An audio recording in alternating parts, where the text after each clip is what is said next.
क्या आपने कभी आधी रात में अचानक ये सोचा है कि जो लोग इस दुनिया से जा चुके हैं वे इस समय कहाँ होंगे?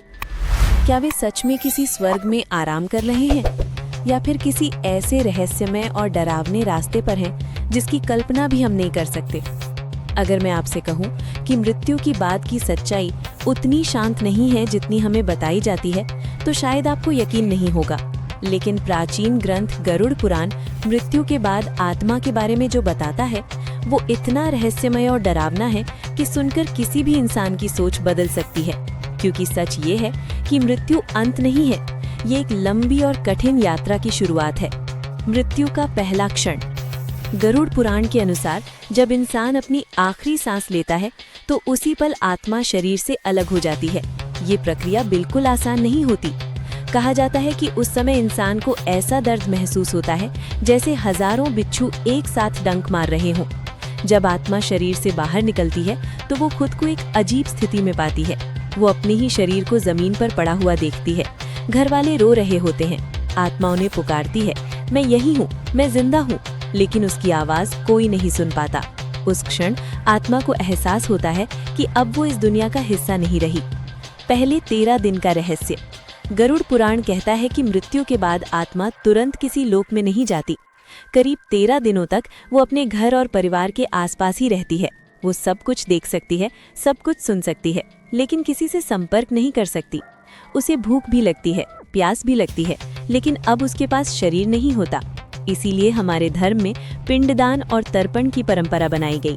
कहा जाता है कि परिवार वाले जो पिंड अर्पित करते हैं उनकी ऊर्जा से आत्मा के लिए एक नया सूक्ष्म शरीर तैयार होता है। धीरे धीरे वो आत्मा अपने अगले सफर के लिए तैयार होती है। यमदूत और आत्मा की यात्रा। 13वें दिन के बाद यमदूत आत्मा को अपने साथ ले जाते हैं। यहीं से शुरू होता है यम मार्ग, एक लंबा और कठिन रास्ता। गरुड़ पुराण में बताया गया है कि ये रास्ता हजारों किलोमीटर लंबा होता है। यहाँ न छाया होती है, न पानी और न ही आराम। आत्मा को उस तपते रास्ते पर आगे बढ़ना पड़ता है। हर कदम पर उसे अपने जीवन के कर्म याद आते हैं। उसे याद आता है कि उसने किसका दिल दुखाया था, किसे धोखा दिया था और किसकी मदद करने का मौका खो दिया था। वैतरणी नदी का भय। इस यात्रा में आत्मा को एक भयानक नदी के सामने आना पड़ता है। इस नदी का नाम है वैतरणी। गरुड़ पुराण के अनुसार ये कोई साधारण नदी नहीं है। कहा जाता है कि ये नदी गंदगी, रक्त और भयानक जीवों से भरी होती है। पापी आत्माओं के लिए इसे पार करना बहुत कठिन होता है, लेकिन जिन लोगों ने जीवन में दान पुण्य किया होता है उनके लिए रास्ता आसान हो जाता है। यमराज का दरबार। अंत में आत्मा पहुंचती है यमराज के दरबार में। वहीं भगवान चित्रगुप्त उसके जीवन का पूरा हिसाब खोलते हैं। यहाँ कोई झूठ नहीं चलता। हर कर्म, हर विचार, हर अच्छा और बुरा काम सामने आ जाता है। उसके बाद आत्मा को उसके कर्मों के अनुसार 3 रास्तों में से किसी एक पर भेज दिया जाता है। 1 पितृलोक, अच्छे कर्म करने वाली आत्माओं के लिए। 2 नरक, पापों का फल भोगने के लिए। 3 प्रेत योनि, अधूरी इच्छाओं और मोह में फंसी आत्माओं के लिए। क्या आत्माएं हमें देखती हैं? बहुत से लोग मानते हैं कि हमारे पूर्वज हमें देखते हैं। कभी कभी वे सपनों में दिखाई देते हैं।